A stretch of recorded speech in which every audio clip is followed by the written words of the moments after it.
أعوذ بالله من الشيطان الرجيم پناہ مانگتا ہوں میں اللہ کی شیطان مردود سے۔ بسم الله الرحمن الرحيم شروع اللہ کا نام لے کر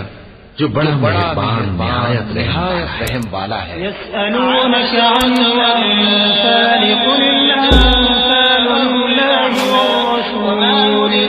فاتقوا الله وأصلحوا ذات بينكم وأطيعوا الله ورسوله إن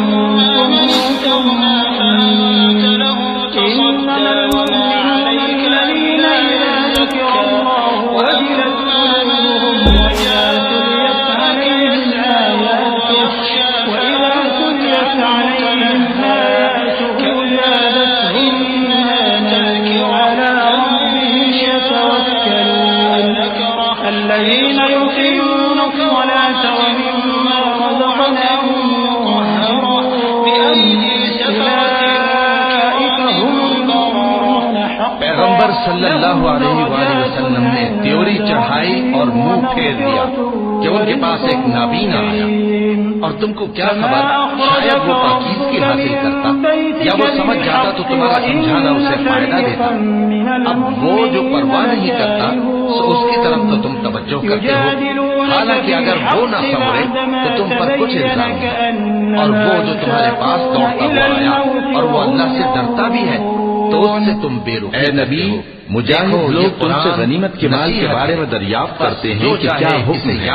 کہہ دو کہ غنیمت اللہ اور اس کے رسول کا مال ہے، تو اللہ سے ڈرو اور آپس میں صلح رکھو، اور اگر ایمان رکھتے ہو تو اللہ اور اس کے رسول کے حکم پر چلو۔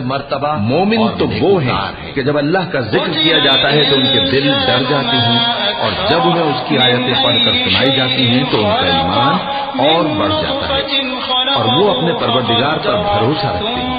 اور وہ جو نماز قائم کرتے ہیں اور جو مال ہم نے ان کو دیا ہے اس میں سے نیک کاموں میں خرچ کرتے ہیں، یہی سچے مومن ہیں، اور ان کے لیے ان کے پروردگار کے ہاں بڑے بڑے درجے ہیں اور بخشش اور عزت کی روزی ہے۔ ان لوگوں کو اپنے گھروں سے اسی طرح نکلنا چاہیے تھا جس طرح تمہارے پروردگار نے تم کو تدبیر کے ساتھ اپنے گھر سے نکالا، اور اس وقت مومنوں کی ایک جماعت ناخوش تھی، وہ لوگ حق بات میں اس کے ظاہر ہونے کے بعد تم سے جھگڑنے لگے، گویا موت کی طرف پھانکے جاتے ہیں اور اسے دیکھ رہے ہیں۔ وَإِذْ يَعِدُكُمُ اللَّهُ إِحْدَى الطَّائِفَتَيْنِ أَنَّهَا لَكُمْ وَتَوَدُّونَ أَنَّ غَيْرَ انسان مارا جائے، یہ کیسا شکر ہے؟ اسے اللہ نے کس چیز سے بنایا؟ نطفے سے بنایا، پھر اس کا اندازہ مقرر کیا، پھر اس کے لیے رستہ آسان کر دیا، پھر اس کو موت دی سو اسے قبر میں پہنچایا، پھر وہ جب چاہے گا اسے اٹھا کھڑا کرے گا۔ کچھ شک نہیں کہ اللہ نے اسے جو حکم دیا اس نے اس پر عمل نہ کیا۔ تو انسان کو چاہیے کہ اپنے کھانے کی طرف نظر کرے۔ بے شک ہم ہی نے پانی برسایا، پھر ہم ہی نے زمین کو اچھی طرح پھاڑا، پھر ہم ہی نے اس میں اناج اگایا اور انگور اور ترکاری اور زیتون اور کھجوریں اور گھنے گھنے باغ اور میوے اور چارہ، یہ سب کچھ تمہارے اور تمہارے مویشیوں کے لیے بنایا۔